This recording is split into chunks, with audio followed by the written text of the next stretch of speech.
Hi friend, welcome to my another mini blog. I hope आपण मैंने भल थे, मु भी बहुत ही भल अच्छे।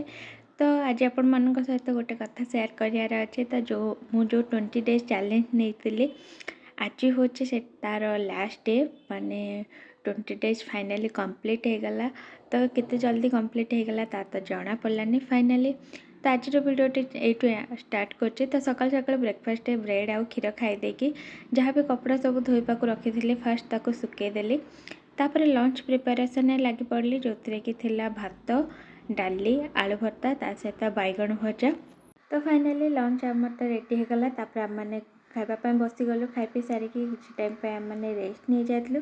तापर इवनिंग टाइम रे जहाँ भी सब कपड़ा धोईकी रखी ताको फर्स्ट फोल्ड करके रखीदेली। तापर बेड पूरा असना होगी पड़ा जहाँ भी सब आमर डेली सामान जमती कि मेंथ प्लस वगैरह ताको फर्स्ट सजड़ा सजड़ी करके रखीदेली। तो जदि मो वीडियो भल लगे like share subscribe. Next video देखा। Tata bye.